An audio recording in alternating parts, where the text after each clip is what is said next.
Welcome to the Sport in Crypto podcast, where we talk to leaders in sports and Web3, episode 2, season 2. As you can see, it's a 1v2 type of thing here rather than a 1v1. I'm rejoined by two excellent contributors to the Sport in Crypto network, the podcast, the newsletter, whatever you want to call it. First and foremost, Mark Epps, Director, Comms and Web3 at the ATP Tour.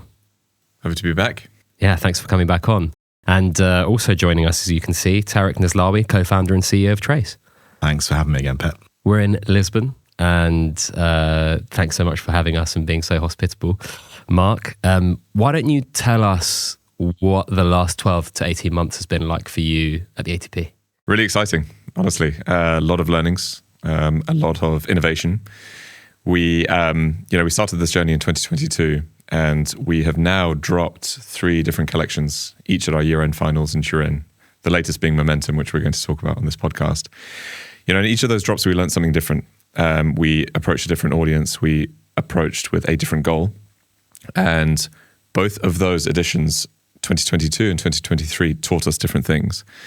The overriding feeling I had coming into this year is that it was time for us to prove a scalable, provable win for Web3, both from a fan experience point of view and also from a business point of view.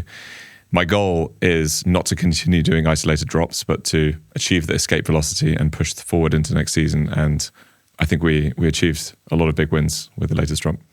And Tareq, you're obviously coming on the show in season 2, new company, new job title. Why don't you give us a little bit of, well, first of all, give the audience your background for those that didn't listen to episode 1 and those that don't know you, and then talk to us about the last 12, 18 months and how Trace started. Yeah, absolutely. So, my background is really in innovation at the intersection of culture, technology, and commerce. I started my career at BCG doing strategy consulting, but I soon, after the first 3 years, went to Adidas, where I touched a whole load of things across physical products, but a lot of digital innovation topics and e-commerce too. And it was through my time at Adidas, actually, that I ended up leading the Web3 strategy over there with Erica Wixneed, and we had a fantastic entry into the space. And from there, I joined Science Magic Studios as president, which was a Web3 studio looking to support brands and rights holders in how we can use this emerging technology to deepen connections with their fans and consumers.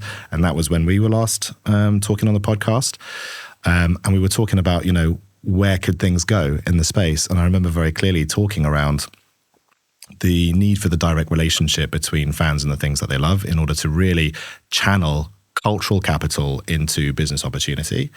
And one of the things we ended up actually innovating around at Science Magic Studios was this concept for Trace, which is now the business that I spun out and co-founded. And very simple brief, really, that we heard over and over again. It's an old problem, just a new solution, which is many, many rights holders have a global following or fan base in the tens of millions, hundreds of millions, or possibly even billions, and yet don't know them. And you can't monetize who you don't know, neither directly or through the sponsors that invest money, of course, in getting their brands in front of true fans. And we saw an opportunity to create connective tissue and basically increase the penetration of the headroom into that fan base by giving people digital assets as digital memorabilia, because people are watching from all over the world and they don't get seen. So we spun Trace out from Science Magic Studios. And as soon as we had a rights holder to work with, which is how we ended up working with Mark on the Momentum drop, and a blockchain partner, we thought, okay, we're off to the races. There's a thesis here which is very repeatable. And explain, again, for those that don't know, what exactly Trace is and the aim of the business. Yeah, so Trace is effectively, our mission is basically to recognize fans all over the world and in do so credentialize fandom. And the basic lay of the land is most fans of a sport aren't at the games, right? In fact, depending on the size of the sport or the rights holder or the team or the league, north of 99% sometimes are engaging remotely, and they get nothing in return for the ritual commitment of watching every week in, week out, or possibly even multiple times a week. For me, it's F1, as some of you will know. I haven't missed a race in nearly 6 years, got absolutely nothing to show for that. And there's money in my wallet, which is ready to be spent on my fandom. And most importantly... You're under-monetized is what you're saying. I am under-monetized as a fan. And I know that there are other fans out there who also feel the same. And this is really a question of identity. the things that we pour our obsession into are things that we want to wear on our sleeve, figuratively and literally. And a lot of that identity is basically kind of just gone into the ether because I watch on ESPN or Sky Sports or on YouTube or whatever, and those engagements are totally unmarked. And our mission is to recognize every single act. And 2 key points, right? There's the under-monetized and the ones that you can't even monetize because you don't know them. I mean, I think I use this example in every single episode, but when Barcelona and Spotify did their deal and Barcelona said, hey, we've got 300 million fans, and Spotify went, cool, we've got 100 million customers and we can email all of them right now, or we can hit a prompt in the Spotify app and give them a notification, or tell them that their favorite artist is playing in South London because that's where they live. How many of those 300 million fans can you actually do something like that with? How many of them can we say to, hey, J. Cole is playing at this stadium. I know you're a Barcelona fan. Do you want to go for like a discount? And turns out they only have like 1% of that fan base on file, whether that's email, app, whatever it may be, which again, to a tech company spending, 8 figures on sponsorship is kind of alien, right? Like they're probably sitting there thinking this is crazy, but this is a real problem in sport, isn't it? You're the best voice for that one. No, I can definitely say that's true. I mean, speaking about tennis, obviously the sport I know best. The figure you hear is that we have 1 billion fans, to some degree of fanship around the world. Of those 1 billion fans, I mean, to Tareq's point, it's not far off to say that 95% plus. Well, let's start with the game day experience. Less than 1% of our fans come through the gates of our events. We know that. It's 5 million fans a year come to ATP Tour events alone. So already that's a significant reduction. Then in terms of, our audiences, 95+% are intermediated by broadcasters and social media companies, which, has provided a valuable revenue stream for sport for a long time. But what sports are waking up to is the meaning of not owning those relationships. And social media, as the incentives would lead you to, has become very much a pay-to-play space. And to your point, having actual direct connections with fans is extremely valuable, and there's a business model behind that, both in terms of onwards, commercialization with sponsors, whether it's product, but just more importantly, like being able to make a fan feel recognized. It's interesting you mentioned Spotify. I saw this week that one of my favorite bands from 15 years ago released an album of B-sides on Spotify. I was listening to those B-sides 15 years ago, deep in some fan forum. I was probably one of the first 100 people to hear this thing. And when I saw that those B-sides were released on Spotify for mass consumption, it elicited some strange nostalgic feeling in me. And to your point about having almost like your wallet ready to open, like if there was something that I had been able to collect at that point, which had said like, I was here, I was there, I was early, recognize me. I think that's such a powerful thing to tap into, and it's something we don't do in sports. There are tennis fans around the world who stay up till 2 a.m. to watch their favorite player, never miss a match, love different sets of players, love different sets of tournaments. And we'll talk exactly about how we did it on the momentum drop. But it's such a powerful thing to recognize. And it's very alien, I think, for sports fans too. Let's double click into the drop that you both collaborated on. It's called Momentum. Why don't you explain to the listeners, to the watchers, exactly what it is? So Momentum was an 8-day collection experience for tennis fans designed around our year-end finals in Turin, which is the season-ending championships, top 8 players in the world, top 8 doubles team. Every day of the tournament, fans could come in and claim what we call a trace, which was a piece of digital memorabilia related to each of the matches. The key point here was that they were time limited. So for a 24-hour window on match day, you could claim that day's matches. If you got them, you got them. And if you missed them, you missed them. This, for the fan, represented 2 things. One is the piece of memorabilia that you can take away and keep and remember amazing tennis by. But also, for the first time, it taps into what we were just talking about being able to see fan behaviors and show fans that we recognize that they were there. These were almost proof I was there, if you will. across the 8-day experience, we saw some amazing numbers. We saw 75,000 fans come on board and create accounts. We saw more than 777,000 NFTs claimed. And we saw some amazing retention figures in terms of fans going from start to end and not missing a collectible. On the back of the experience, we also had a token-gated e-commerce experience. And really for us, if I could summarize what we wanted to achieve, 1, acquisition. Can we prove that fans will opt in to an experience like this? Tick. 2, engagement. Can we prove that fans will come back? Again, tick. And then the third, which was always a stretch goal, was once a fan has been brought in, once they've engaged, are they willing to purchase a piece of merchandise? Amazing drop. Tareq, what have I missed? Well, momentum as a concept as well, right? So, True. We were just talking about the missed opportunity, right? The unknown fans and seeing if they could become known. And part of the hypothesis here is, for a true fan, there's a story around the sport which remains kind of untold, right? And so how do we use this medium to really get that story across?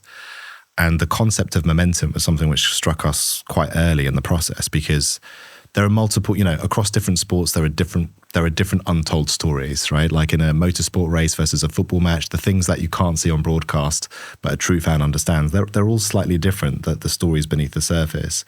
In tennis, a head-to-head match, you've basically got a chess match between two people who are struggling to seize the momentum from the other one. And it's a zero-sum game. Either you're gaining it or you're losing it. And while you're watching the match, you sense which points are those kinds of turning points, or which games. Whether it's like a break on the last game of a set and now the other player has to regain their composure and try and figure out, like, can they come back from this, yes or no? Or has the momentum been ceded? And that was a part of the concept that we thought that could be really interesting to surface, actually. So, one of the sort of hypotheses behind the way that we construct the actual collectible is to say, let's use some real-time data from the matches themselves, transform that into a graphic or a piece of art which gives you memory recall of what actually happened in that match. And we'll make that the format of what the thing is, because when you go back to it, it's not just Ruud versus Zverev 6-2, 6-4 or whatever it would be. It's like, I see the thing and I actually remember what happened in the match in a way which the visual teases out, right? And it turns out that Tennis Data Innovations, which is the data arm of the ATP Tour, have constructed a metric around player momentum, which is comprised of various different factors around how each game is won. And you can see basically 50-50 is each player's got equal momentum. And then, as one player seizes it, you can see them, steal territory. And we basically plotted that over a tennis court and turned that into more of like a visually pleasing artifact. And that was the concept behind that. And so momentum, which has got many, many meanings, there's the momentum in the game, momentum over the tournament, potentially momentum over a season as well, just felt right in a way of labeling that. And of course, the true meaning is that as a community of tennis fans globally, like, we are here. We are part of it. Those 75,000 fans are part of, the momentum growing in a togetherness in the global tennis fan community as well. So there was let's call it a creative concept, which sits behind the mechanical concept, some of which I think worked great. And when we're really honest with ourselves as well, we put a lot of effort into those graphics and that art, and we don't really yet know exactly how important that was. I actually feel like when you have a sort of a creative packaging of something like that, there are going to be some people who dig it really deeply, right? Like some of the creators that we ended up speaking to about it, the YouTubers and TikTokers. And for some people, they're going to want to see like a tennis ball or a tennis racket and something much more like, or a human face, or, something which is very relatable. So my feeling is that actually, with the right tuning of how you do that storytelling, that even 75,000 fans is just the beginning. And, as you start to tune that, we think we could make that even more accessible to even more fans. I have to give you a lot of credit, because one of the principal reasons that we were excited to work with Trace, these guys launched a proof of concept around the Formula One season last year. And I have one of those traces on my wall. And it's a beautiful thing. I wish we could show it up on screen here, but it's a visual representation of races, F1 races, And what I loved about the execution of that was that the visual language was firstly so clean, but it also really like showed that these guys knew the language of fandom as it pertained to F1. So Tareq is kind of underrepresenting it a little bit when we say like we obsessed over how to represent tennis, and momentum ended up being the core storytelling element that we used. But I love having that thing on my wall. And even though I'm not a diehard F1 fan, it's in the background of my Zoom calls. When people come over, they see it, they think it's F1, and it allows me to say, hey, guess what? Let me tell you a little bit more about what this thing is. Oh, by the way, I was a fan that paid attention during the Abu Dhabi Grand Prix, and now I've got this thing. So that was kind of the kernel that started it all, was going through this proof of concept and recognizing, one, Trace are amazing executors, but also they speak the language of the fans. And that was very, very important for us. Particularly when we look back on our previous drops, Love and posters, it had always been our goal to create something that was truly authentic for fans. And to a degree, I think we got there, but with momentum, I think we really nailed it. What's been the feedback like, both externally and internally, for both of you? Internally amazing, I have to say. Like the results that we generated from this drop, and let's not forget, this was an 8-day drop that we pulled together actually in 16 weeks. I think we were discussing last night, I think it was the beginning of July that we sort of shook hands on it, if you will, and the drop went live in early November. So it was a very, very compressed timescale. Regardless of that, and regardless of all the things that we now know we could have done better, we kicked some serious goals. Signing up 75,000 fans, having 750,000 claims is no joke. Having 25% of fans, 33%, 25,000 fans go from start to finish and not miss a claim over 8 days is extraordinary. The retention figures are just incredible. So internally, amazing reaction. Externally, I think, we have a fan survey that's going to go out to all the users, which we haven't received back yet. But one of the best barometers for us was seeing the response from, TikTokers, YouTubers, people who are deep in the tennis culture. We picked up the phone at the start of the 8 days. We'd never worked with a lot of these creators before and said, hey, this is what we're up to. This is why we're doing it. It's here to basically be a tribute for our fans. And the response back we got was incredible. And in the end, a lot of these influencers ended up supporting the project and promoting us, which showed that I think we struck a chord, and I think we did something truly, truly authentic. And that was organic, right? It was organic, yeah. And we were talking off air just before we started recording. Typically, when influencers, creators are approached with stuff that has any linkage to blockchain or crypto, there is sometimes a shudder. Like I've seen it, working with agencies where they're like, hey, our distribution method's going to be, we're going to go out to these 50 big time influencers and they're going to help us promote X crypto sports partnership. And I'm like, I don't think many of them are going to say yes. So the conversation there, I'm sure some people listening and watching might be interested. Was it just like a hell yes straight away? Was there any trepidation from them?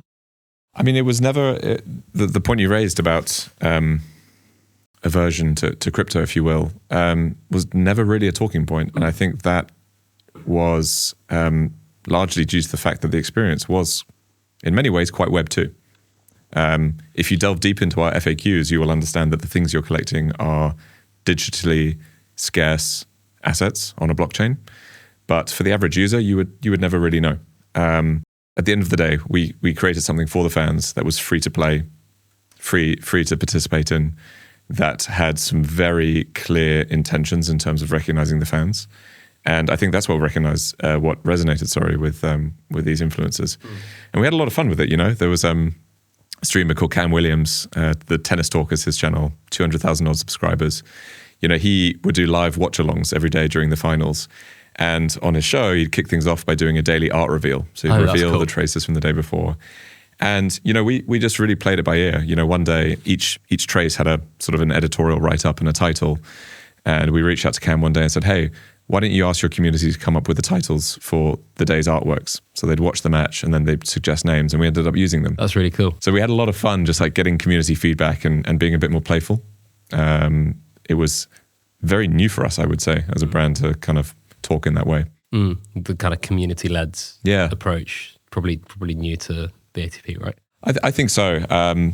We've had a a post-mortem on the project and talked about what we would do differently. And I think one of the things that stood out to me, especially with my comms hat on, is so many brands lead with sort of top-down comms. It's brand speaking to audience. And largely, by and large, I would say large sporting bodies don't do the community-driven thing super well or super organically. There are some brands who do, of course. Definitely, that's one of the key learnings I would take going forward is involve the community a lot earlier.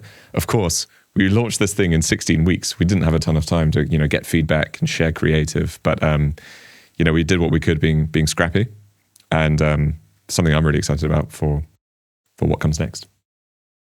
And I think to me that's the most exciting.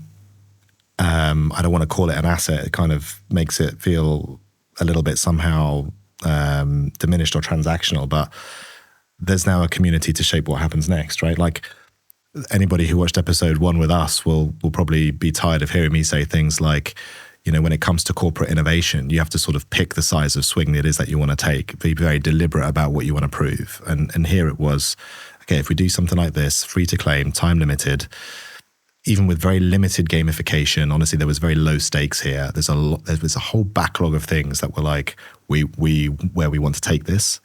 Can we demonstrate that fans will opt in and will claim repeatedly? And as Mark said, we thought maybe on average a fan would claim 2 or maybe 3 of these traces, because over an 8-day period, the kind of drop-offs you might expect on a mobile experience would be consistent with that.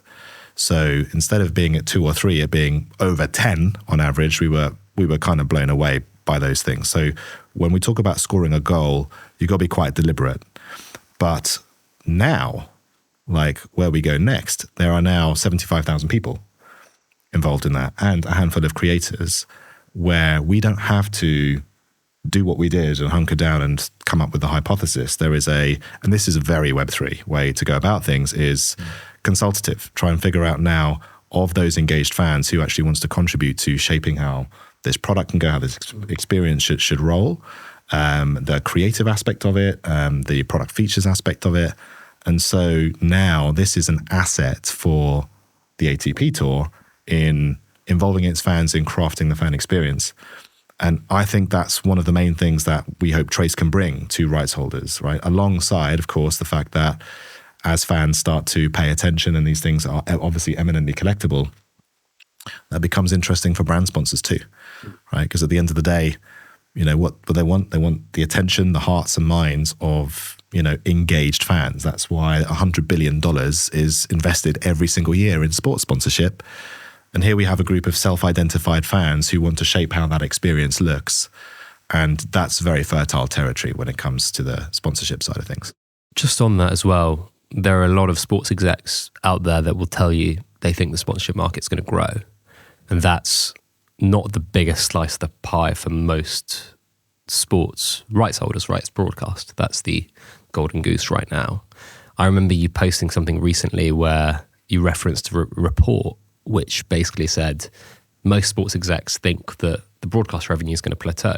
Like there's the big NBA deal that just happened. Is it 75 billion over 10 years? I think the NFL deal is going to be up at the end of the decade. The EPL just re-signed at kind of a similar-ish rate. But if you look at some other soccer leagues in Europe, for example, I think Liga in France got half of what they thought they were going to get in the rights renewal. I think Serie A has struggled as well. La Liga's kind of had big struggles in Spain as well. And, there's other sports that are really struggling out there, especially on the European side. And so sponsorship, direct-to-consumer monetization seems to be what people think they can squeeze more out of without sounding too capitalist and yeah, that's right. I mean, I should probably have bagged this in my short-term memory before coming on, but the question was to UK rights holders, so so we understand the scope of it. But it was about over the next 5 years, where do we think the revenue growth will come from? And there were 5 categories. 3 of them basically had almost nil responses saying, I believe these will be growth. Broadcast was one, ticketing another, I can't remember the third. The 2 big ones were direct to fan and sponsorship. And both of those rely on you knowing your fans, right? So there is this kind of, and by the way, like for, I know there's a lot of practitioners in the industry, both of rights holders and of brands and people around the space. And I would love to really deep dive into this. But when you look at the surface, the facts seem to point to the fact that like there is we kind of maybe are in a situation where there's a bit of a fig leaf in the space, which is we want sponsorship to grow. We know that to grow sponsorship, we need to be able to actually activate those fans. To activate those fans, we need to know those fans, and we don't, right?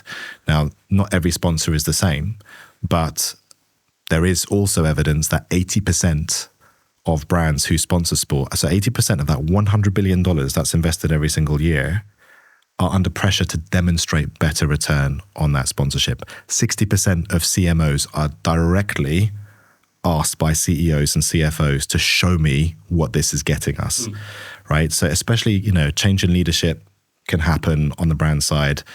Checks have been written, contracts have been signed for sponsorships before, a new leadership comes in, and it's a decent chunk of your marketing budget which is being invested there. So understanding what the ROI on that means, being able to measure it.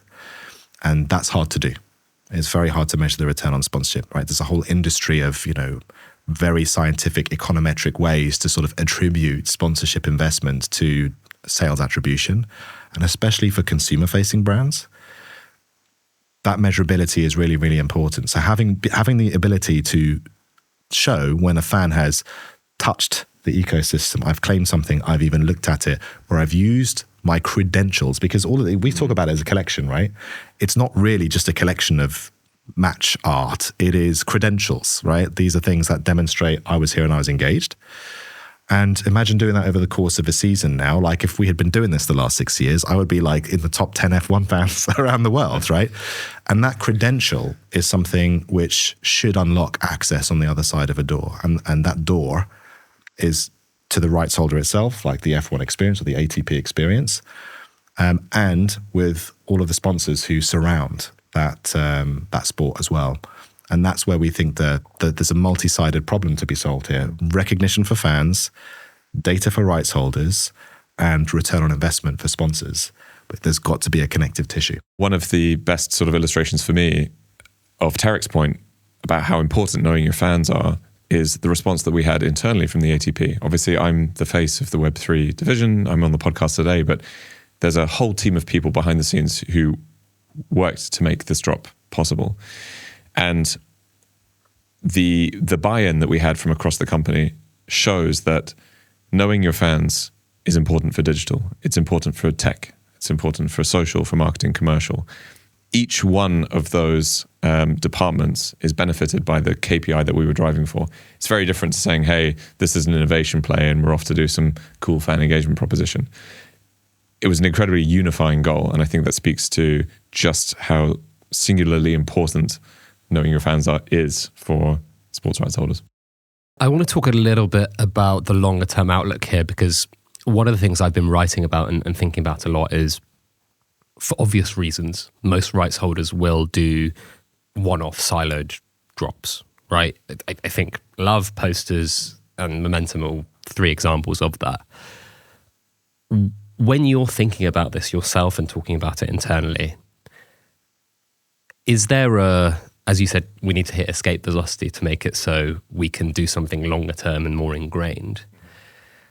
First of all, do you think what you've done has checked that box to kind of like push that stuff forward? And 2, what does that kind of longer term, more ingrained fan experience look like on blockchain rails? Yeah, that's a good question. I'll go one by one. Do I think that what we've just achieved with the Momentum creates like a launch pad for escape velocity?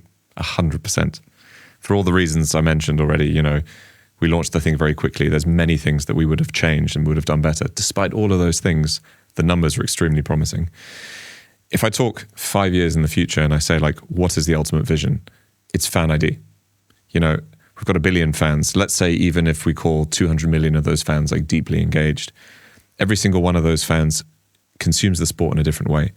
They like different sets of players, brands. They maybe go to a tournament. They maybe watch on, broadcast or they stream. Fan behaviors are all unique. And currently we have no idea of a fan's preferences. That's important. It's important for being able to give them better experiences. And it's also important for engaging your sponsors in meaningful ways. So the vision is, and this is the reason that blockchain plays a role, the vision is a persistent ID, which is yours no matter where you go on the internet. That across variety of silos. Variety of different domains, which can recognize and reward you for the type of fan that you are. That is interesting primarily. Let's start in the center of the onion. The center of the onion would be the ATP Tour. Already we are a very global decentralized organization. We have 60 plus events a year. Each of those sells tickets separately, has different digital domains. So even at the center of the onion, being able to recognize a fan and reward them across that ecosystem would be amazing. Then you expand it out one layer and you think, well, tennis is broader than just us, right? We've got the ATP, you've got the WTA Tour, you've got the 4 majors. Like, that's the next step of what I'm talking about. And in the outer ring, or the third ring maybe, we've got all of the ATP's commercial partners who would love to be, know more about our fans, be able to recognize their fandom. And then probably there's another ring beyond that, which is essentially the wider internet. So that is the vision. Probably if I were to sort of put my finger in the air and say, like, what is next steps? I would start at that center of the onion and say, like, what is it that we could do season long? To Tareq's point, like, we learned so much about our fans in 8 days and we already kicked so many goals. What could we do with a longer runway and a season to play this out over? One of my favorite parts of the momentum drop, which we haven't talked about yet, is a 16th, almost like a bonus collectible that we introduced, which was called the Tournament Trace. This was revealed right at the end of the experience, and it was a visualization of all the fans that came through Momentum. It was created from fan data, so the fan participation data, and by far and away, that was the most popular piece of art that we released. And I'm already excited by what we could show once we have a year's worth of data, a year's worth of consuming the sport. That's where I think this is all going. Before we move on to part 2, we're happy to remind you that this podcast is sponsored by the HBAR Foundation. The most beloved sports brands understand that what fans want is simple, a reason to be passionate. The HBAR Foundation enables brands and fans to share their passion on-chain using the Hedera network, the most used sustainable enterprise-grade DLT for the decentralized economy. Visit linkedin.com/company/HBAR Foundation to learn more and get the latest HBAR and Hedera news. This podcast is also supported by Credenza. Credenza harnesses blockchain technology to power a real-time data synchronization platform that transforms customer data ecosystems. They make data more relevant and actionable for sports brands, teams, leagues, and IP owners. Find out more at credenza3.com.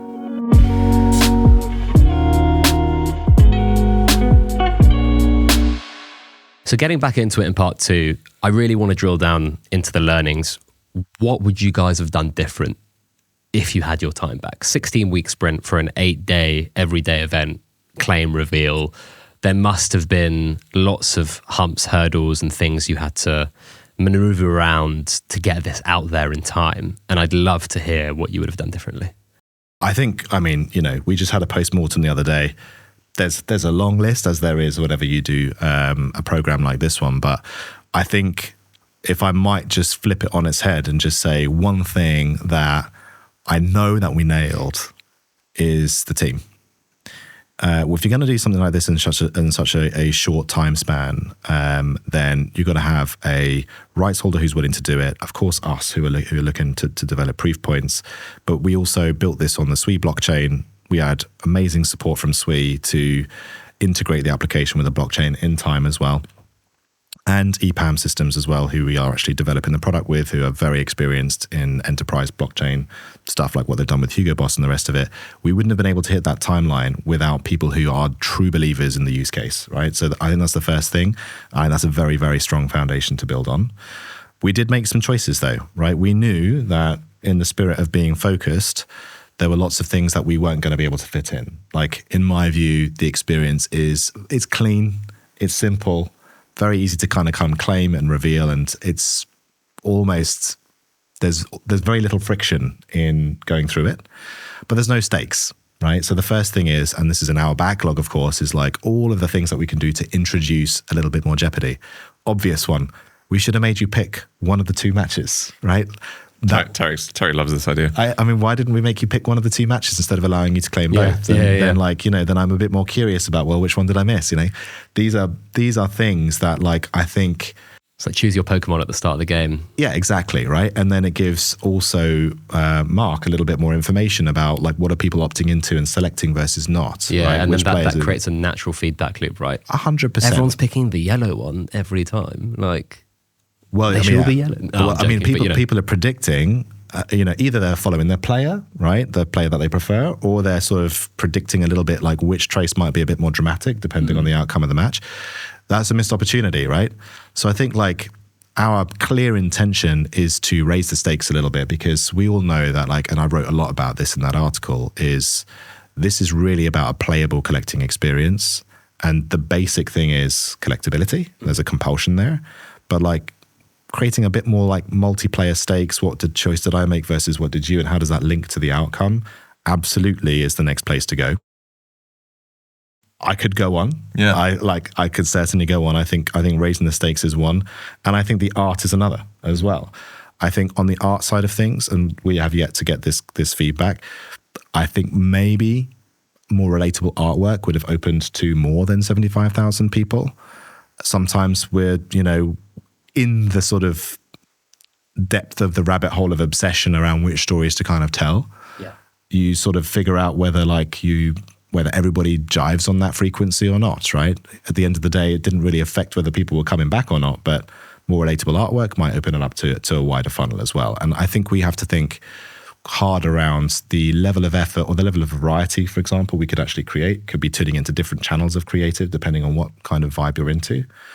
Those are the kinds of things that I think make this, the storytelling side of the traces, more accessible for people. I think those are probably the top two things from my side. Yeah, I would agree. I think the number one learning we took away was that the strongest reason that fans came back was compulsion to collect. Mm-hmm. You saw it when the clock turned midnight every night and I was claiming my traces. Hundreds, thousands of fans who were waiting for the clock to turn so they could claim their trace and not miss one. That's awesome. I was getting messages from people saying, how did I miss yesterday? Like, oh my God, can I get back in? So that was strong. The pain is real. I missed one day, to be fair. That's come on. Out of 8, sorry. Good innings though. So 100%, I think the natural place to lean into would be more game loops, more feedback loops. For me, that was a really fun part of the experience. The other thing I would add, maybe we did over-index on the art and making it, you know, the art was created from data, which introduced some constraints. There were other constraints like not being able to use player IP, which is a rights question. Potentially we over-index, and I can't tell you, like, it's a crazy moment when like you've sat in the lab basically for 6 weeks creating art with very little feedback from the outside world, and then you drop it and you wait to see fans' reactions, which was positive, but it's a very sort of unnerving moment. The only thing I would add to that is probably the for me the most powerful thread, and it comes back to the point I raised earlier about the tournament trace, is representing fans in the art. For me, as a narrative and as an emotional construct, that was really powerful and really new. And I would like to see more of that. As a fan, I'd like to see myself represented in the art more. And maybe if we just touch on the e-commerce part of things as well, I think there were some key learnings there. Again, I'll highlight that we had 16 weeks from start to finish to build an experience, plus e-commerce and market it and everything. One of the things we've talked about is decoupling product from the collectibles. So in this experience, fans could buy poster prints of the artwork that they'd collected. And probably what we realize now is that there may be an opportunity to decouple it. Mm-hmm. The thing that you buy doesn't necessarily have to be the thing that you collect. And I think that's very freeing as well. The thing you collect could also just give you the right or access or discount to a broader variety of things, right? There is that kind of, on the one hand, if you just have the choice, hey, I can buy this poster for $30 or not, versus if I sign in with my collectible on the ATP store, I can get 20% off these 5 pieces of merch. Is there that kind of decision paralysis? Is that too many steps versus the kind of opt-in, opt-out thing? Again, not an e-commerce expert, but I wonder if that is something. We have one here. Yeah, but I mean, this is it's so. I even confessed to my team. I have to say, like, there's some poetic irony in the commerce part of this, because, I'll say I pushed for this as well. This is all. He's holding. I wouldn't say it's all me, but like, we wanted to insert that last step, right? There's acquire, engage, and also convert. And what we learned on the F1 side of things a year ago was that there's a penny which drops, which says the things I collect unlock access to something. And that's when we started to see people go, oh, I get it, right? And so we put the e-commerce part, which, was basically, here's a collectible with the artwork being from the data. If you like that one, you can go buy that one. That having that one-to-one link there is, you're making a supposition about what the product is and what the emotional connection really is. And the fact of the matter is, like, the way that we do it is we turn around what that product is after you've claimed the trace, right? So you don't know at the moment of claiming, we don't know what it's going to look like, because the whole thing is generated from data from the match. How do you build desire around a product that you can't see yet? It's kind of it's a relatively obvious loop, right? Yeah. And this, by the way, started happening in the WhatsApp and on social media. It's just like, hey, is there like a collector's hat or something like that? Because I would be into a hat. So the idea of damn, there isn't, but there's a poster. That's right. But I mean, at the end of the day, that's one of the best kind of learnings you can get from this thing, right? Yeah. It can't all just be like, okay, we smashed that and we smashed that and we smashed that, we smashed everything. It's got to be, we smashed that, but also this was a null hypothesis, right? Mm-hmm. So this now closes an avenue. And when I start to think also about the link with the commerciality of this with sponsors, right? The idea that actually, like, there are already products. I mean, let's take, for example, you've got an apparel partner with a rights holder, right? I think in your case, these people like Lacoste and Ralph Lauren's and what have you, they make product already. So how do you now start to connect what a business is already doing with earned access for proven fans? And we can kind of get out of the way of that bit in a way, right? Mm-hmm. The most important thing is who are the most engaged, who really has the credentials, right? Or, the proof that I genuinely give a shit about this sport. And now I'm actually gating and routing access to products and experiences for proven fans with a credential, which actually matches that. So that's the way forward, I think, when it comes to how we link the commerce side with the credential side of things. And that's a relief. Because, we put the posters in there because we thought it would be needed to complete the experience. And the evidence says, nope, not really. I'm curious to shift from the commerce a little bit, because I think, clearly from both your perspectives, that feels like a learning and something that could be developed. The 75,000 fans you got in were probably from a variety of funnels and channels. Where were you most surprised about the attribution? Like, where did you in your mind think, hey, this is where all the people are going to come from, versus the reality of what happened? I'm actually going to say that I wasn't surprised in how the cookie crumbled in the end. I mean, I think it's fair to say that we lent in very, very hard from a comms and marketing point of view. We leveraged basically every owned channel that we have: website, app, multiple newsletters from multiple parties. We had in-arena signage promoting the thing on site in Turin, full coverage from across our social channels for basically a 2-week sprint. We had influencers and so forth. What we saw, actually, the standout driver for us was our owned app. I think the app is now at 1.7 million downloads. There is no single sign-on in our digital experiences yet. That's coming soon. 1.7 million downloads, but the thing that caught our eye was, and we were very data-driven in how we decided where to allocate our resources, was things like the session time. We know that fans come in and spend an average of 12 to 13 minutes per session on our app looking at live scores. So went to the team, said, hey, we think there's something here. We think there's something under-leveraged. Would you build us a new interstitial? Would you build us new banners inside these subsections of our app? And I think something like 90+% of our traffic came from one single source. That's amazing. It also highlighted my earlier point that social is very much pay to play. Mm-hmm. Conversion is very, very difficult unless you pay on social media.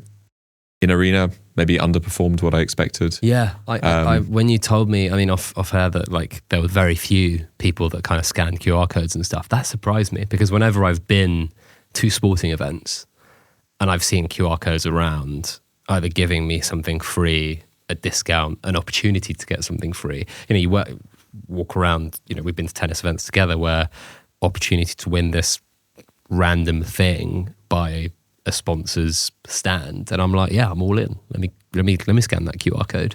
So I'm surprised there was not as much, you know, buy-in on that side. I mean, the event itself, but bear in mind, there's a lot going on, right? You've got 30 different commercial partners, you've got matches, you've got highlights, you've got off-court content. Like, it's an 8-day bonanza, and cutting through that noise can be difficult. The reason I think, for example, the app worked well is that we integrated our experience at a very natural point in the fan journey. We weren't asking fans to, you know, adopt a new behavior. They are coming to our platforms to follow the matches. And lo and behold, here's something which says, hey, collect this match. Yeah. Like, that is so important. Making something like what we've just done an integral part of fan behavior, and not trying to, like, you know, engineer new behavior from fans. I think that was one of the contributing factors that it was such a successful channel. But there's still more to do there, I think, because as Mark said, this is an 8-day tournament, right? And collecting matches is something that tennis fans haven't been presented with before. Yeah. So from an education and a comm standpoint, I think we've got a long list of learnings about like what words work best, what CTAs work best, like the simple stuff. And I think for a lot of fans, you need to see the same thing a few times to really understand actually what it is that you're looking at. Mm-hmm. So when I think about like the transformation between, again, you refer to it as escape velocity, which is going from an event-based activation to a serial, persistent fan identity, that's quite a big step to take, because now people will start to understand this is actually how I kind of stand up and be counted as a fan, right? And integrating that, as you say, into very natural places alongside very natural things like making a prediction about what the game is, right? Like what's going to happen during the game, and looping that into almost the entertainment layer of what are the actual Jeopardy or gamification features that go along with this. I think that's crucial. But in terms of the sort of persistence of communication as well, having 75,000 fans in 8 days, knowing that's one tournament of several over a season, is a really strong baseline to work from. Agreed. The other thing that struck me is that like your comms cannot ever be too simple. You know, we had wonderful spreadsheets with lots of plans and channel plans and content and CTAs that were, you know, meticulously poured over in the weeks leading up to the drop.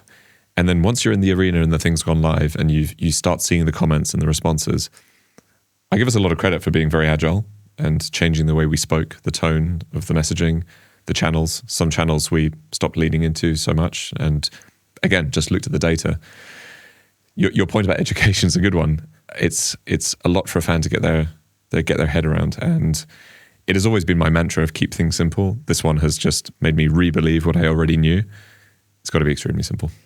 Closing off on the Momentum experience, what would the next one look like? I know that's kind of the same question as what learnings did you have from, and you probably haven't even talked about this, but if you were going to do it for a big tournament in 2025, what would that look like? I mean, there are definitely certain elements that we would lean into. It would remain free to participate in. It would remain simple. It would up, I think, on the gamification mechanics and the representation of fans. And the sort of levers I think we can pull to make this more compelling is, I don't want to say the word utility, but a clearer value proposition for the fans beyond just the joy of collecting and being there. You know, we're lucky. We have a global tour. We have 60 events across the year. We have 9 Masters 1000 tournaments, which are kind of the tentpole moments of the sport. And then everything leads to the finals in Turin. Like, that is an amazing canvas across the year, across different continents, across different markets for us to play. Each of these tournaments, I mean, there's just so much color in the tennis ecosystem. The exact sort of manifestation of what a drop could look like at each of these events, you know, we can play and be creative, but it's an amazing canvas for us to be creative. Yeah. Yeah, I think my sort of paraphrasing of that is simply to connect it with the narrative arc of the sport over the course of the season. And whether we're talking, I mean, you have a very natural one. You have a player ranking, for example, and you have how you qualify for Turin. There's a very parallel, very participative way to bring that to a tennis fan across what is currently a relatively fragmented landscape of tournaments and unify that. That's, I think, a fantastic opportunity.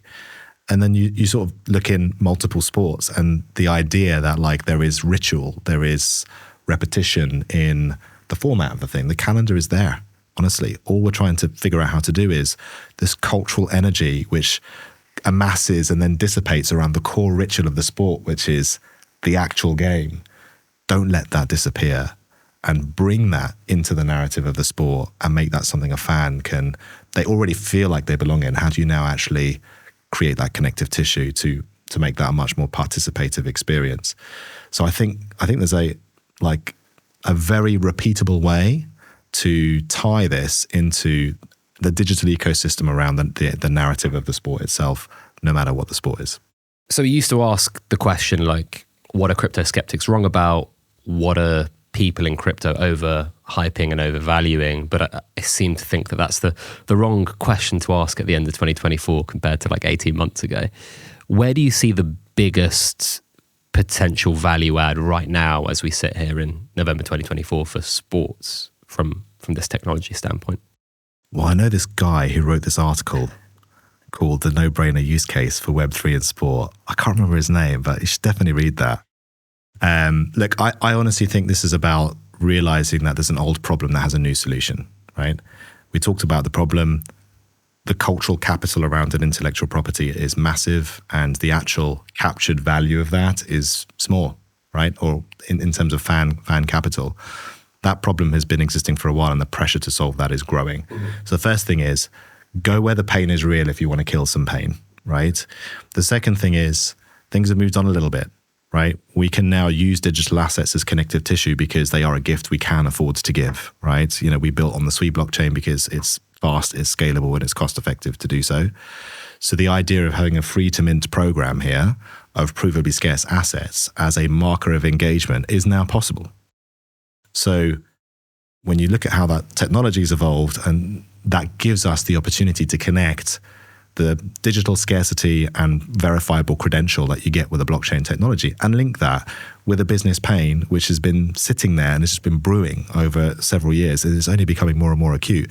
So you put those two things together, I think that's where the opportunity is, right? And that needs to be something which you don't need to mention crypto or blockchain in order to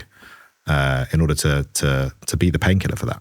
And I was going to ask, like, why blockchain? Tell people that don't really like the thing why, and you've already answered it. But it's true, like, we're in this kind of phase now, and you know, I was talking to a bunch of people yesterday who don't know anything about this technology, and they were like, some of them were investors, some of them worked in tech, and they were like, where is it now? What's going on? Blah, blah, blah. And the way I kind of explained it was, we're in this period where, okay, people realize it's not a scam anymore, right? First of all. Second of all, you're starting to see things that genuinely change the game from a value proposition perspective and a business perspective for certain things. A great example of that is stablecoins, you know, tokenizing dollars, pounds, euros, and making them global is a complete game changer for the payment system. And that is 35% of the volume that is done in crypto. Percent of the activity is stablecoins. And that is a market that is going up no matter if the price of Bitcoin is 100K or 10K. That's because it's solving a clear pain point. I think from a like consumer crypto perspective, where we talk about brands, where we talk about entertainment, sport, this podcast, what we write about mostly, we're now, I think, as an industry, over the next 3 or 4 years, going to start finding those things where people are like, yeah, this is a lot better than like me wiring you euros and your Portuguese bank account taking 48 hours to clear it and then give you the money that I've sent you, rather than like swipe and it's in your bank account because it's on chain. Like, That's clearly solving an issue. I think this industry will find its stablecoin moment between now and the end of the decade. And I think there are a few... It's MarTech. Yeah, it's MarTech. Yeah. Blockchain as a substrate in marketing technology. I mean, let's just be really real. Like this could have been a Web2 experience, what we just did. It could have. Why is it not? Because there are basically two things that we actually are setting a precedent for in how we move forward with this. Provable scarcity, provable digital scarcity, and verifiable credentials, which can be used anywhere on the internet, right? Those are the things. And we're investing in doing that now because actually for us to realize the full value of this multi-sided problem, we need those properties, right? So we start as we mean to go on, but like we can make that investment in time and effort and understanding how to build an application to do that because it's actually affordable to do that now. So that's I think the thesis. Blockchain is marketing technology, and there's more than one way in which that's going to, the edges of that are pretty fuzzy even, right? Like the interplay between that and the more financialized side of things, the interplay between that and brand sponsorships, as we've been discussing around, and potentially even the currency side of things, right? So there's no token, there's no Trace token or ATP token or anything like that right now. We are using these things as markers of engagement, but you can imagine the whole fungible token side of things and managing currencies that are linked to intellectual properties is probably somewhere on the horizon here as well. But start off with the basics, right? Provable scarcity and verifiable credentials. Those are things that can make a difference today. The rest is all potential upside. Yeah, and it's really interesting to think about how, a lot of people say, rights holders, sports, it's too slow. Like, this technology is not ready for whatever kind of mantra that people take to say and shoo this away. But it comes much faster than you think, right? Like, I was with you in Turin 2 years ago when FTX collapsed, and I was writing about it before I went on stage to speak in front of tournament directors about why this technology is important. Very difficult to do that when 48 hours before the biggest crypto exchange on the planet goes bust for reasons that are all now in the public domain. But I remember thinking, like, everyone thinks this has set things back by like 5, 6, 7 years. 2 years later, you've got big French banks collaborating with Bitpanda on custody, Societe Generale. If you told someone 2 years ago after the FTX collapse, actually some like major banks are going to be working with exchanges to custody crypto assets or provide on and off ramps for them to custody their crypto experiments, whatever it may be, they think you are nuts. And so you might sit here and say we're investing and doing the time now because that's where we see the future being in however many years. But I think we are on this kind of accelerated adoption curve now where probably 2 cycles ago, people realized crypto wasn't going to die out. Last cycle, people realized, okay, there's a here. This cycle, I think it's basically mainstream and people realize it's going to be part of the future in one which way. The greatest indicator of that is you've now got the US, the UK and the EU all either rolling out regulation, saying that it's going to come out in the next couple of years, whether that's from a kind of property ownership perspective or like actually regulating exchanges, payments, whatever it may be.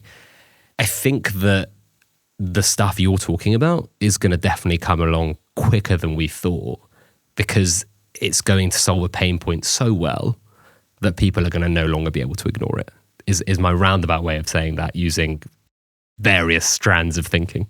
Well, we've placed our bet there. So, I mean, very much agree. I think with all of these things and with any corporate innovation or with any, new venture, like what we're doing right now with Trace, you're placing a bet on not just, are you right, but are you right at the right time? And do you have the optionality to navigate when you learn something new around how this can fit into a value-adding commercial proposition in the landscape?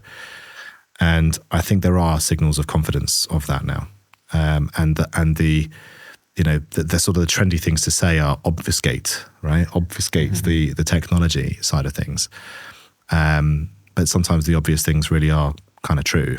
And I do believe that, the marketing technology side of things and unlocking the fact that for one entity to have a relationship with a fan or a consumer whose credentials are valuable elsewhere. Believe me, I used to run the membership program for sneakerheads at Adidas, and when you have Beyonce's members wanting to get preferential access to an Adidas drop, you're just like, but how do we make that happen? You're like, well, here's an answer, right? How do we give a tennis fan preferential access to something from a sponsor like a Lacoste, or from a football team with an Adidas or a Nike or whatever? Like, those things are things which lubricate the creation and capture of value in the industry. And so old problems, new solutions is always a great place to be. I mean, there's a lot of ingredients that go into a brand like ours being willing to take the plunge, and it starts with leadership.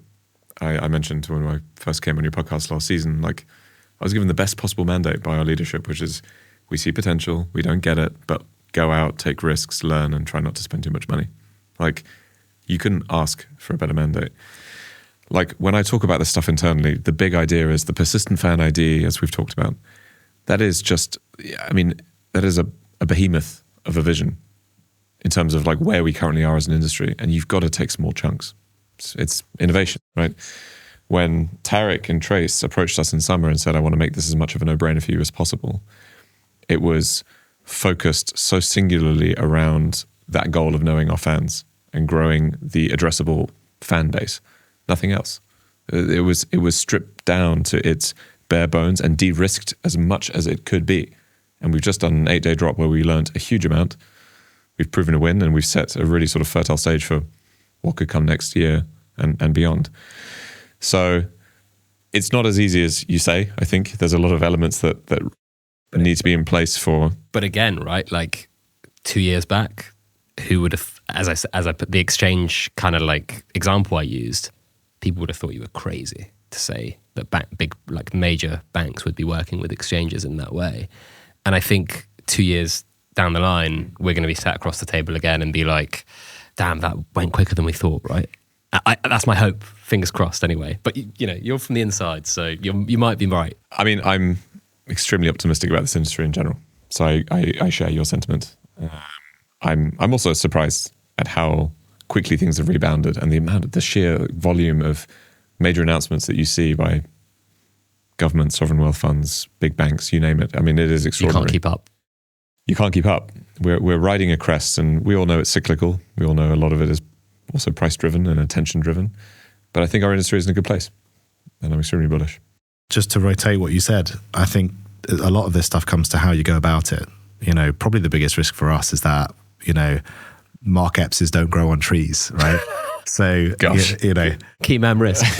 Well, I think that's right, but, I mentioned, 10 years of doing corporate innovation at Adidas. I understand that it does take champions to unite all the people who, as Mark said, at the ATP tour, they really deserve the credit, culturally speaking, to lean into it. And it helps when the idea makes sense, but it also helps when there's a lightning rod to actually drive a change like that. And, amongst your audience, there are people out there who are practitioners, who are looking to try and demonstrate that kind of evidence of the value of understanding who their fans are. And I'd say that my final thought is a word of encouragement to them, which is, doesn't have to be a 15 million euro tender for a CDP to justify to the ownership of a club. You can start much quicker than that. This is a lot about how you bite off the right size of thing at the right moments to demonstrate that and earn the right for that investment, because we are at a phase where people knowing fans is an important thing, but it's very difficult for the value of that to compete against an immediate commercial sponsorship check to put a player on a pitch today, right? And it's going to take a little minute for those things to start to come together. So there are ways to manage that kind of risk reward as an innovation practice. And, I think what we've done here is some pretty good evidence of how you can go about that. I think that's all we've got time for. So we'll wrap up. Thanks so much, everyone, for listening, watching, whichever way you've consumed this content. Mark, where can people find out more about you? LinkedIn is the best place. Mark Epps from the ATP Tour, and also Twitter. Not super active, but follow me. Tareq? Same, LinkedIn, Tareq Nazlawy. You're going to have to check the spelling on the label of this podcast, and at Tareq Nazlawy on Twitter as well. We'd be very happy to hear from anybody who wants to, peel back the onion. If you haven't already, please subscribe to the Sporting Crypto newsletter. It's newsletter.sportingcrypto.com, where you can keep up to date on all things sports and Web3 every single Monday for free, by the way. You can find me on X, where I'm not very active anymore, at Pet Barisha, and more active on LinkedIn, Petrit Barisha as well. Just remember that none of what we have said during this show is financial or business advice, and this content is for informational purposes only. Web3 is underpinned by crypto, and crypto is volatile, meaning you can lose money if you're buying these assets personally or as a business. The majority of crypto assets and crypto asset companies are unregulated around the world. Please give us a review, preferably 5-star. If you didn't enjoy the content, then give us some feedback. Let us know what you think. And please do subscribe to the podcast as well. We'll have more content for you soon.